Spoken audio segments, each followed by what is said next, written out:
Salut les Petsu Kids, j'espère que vous allez bien et aujourd'hui nous allons parler de Freezing.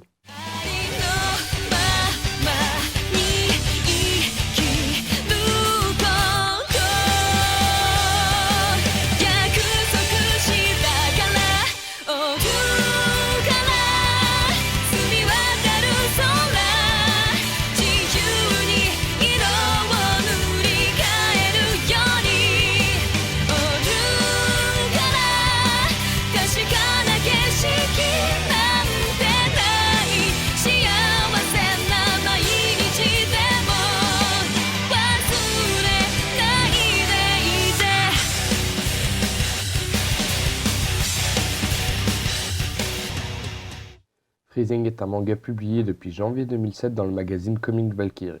Les 26 volumes reliés ont été publiés en décembre 2014 par Kill Time Communication. La version française a été éditée par Doki Doki. Le manga a été adapté en animé de 2 saisons, comportant chacune de 12 épisodes, et a donné naissance à des séries dérivées, 3 mangas et 2 web-series.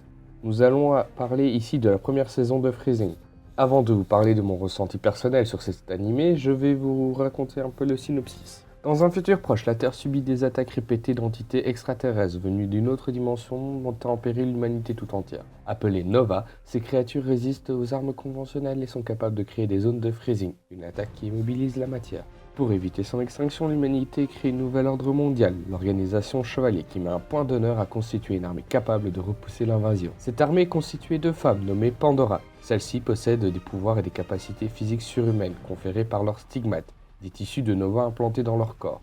Les Pandora sont dotés d'un binôme masculin, les Limiteurs, capables de canaliser une partie de la puissance d'une Pandora et d'ainsi libérer du freezing pour contrer ceux des Nova.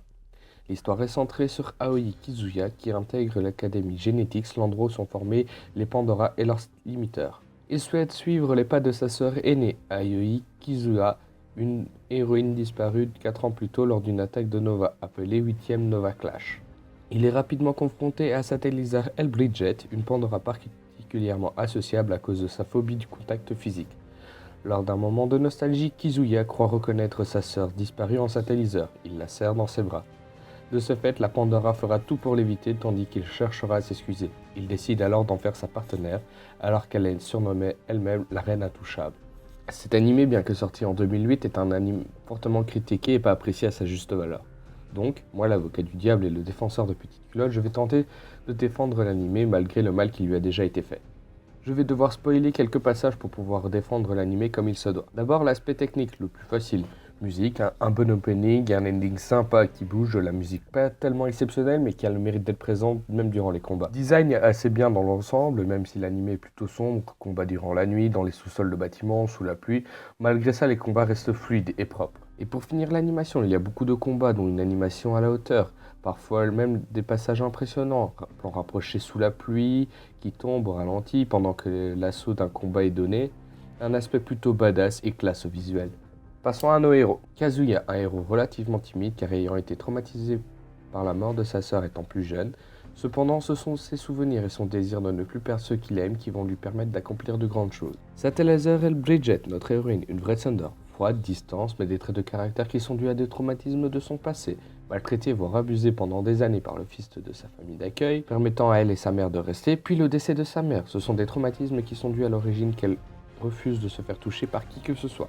Les autres personnages sont développés au fur et à mesure, généralement dans les cadres des combats. Pour expliquer un peu le déroulement des choses, ces étudiants sont dans une école avec un règlement militaire, ce qui implique un respect total des aînés.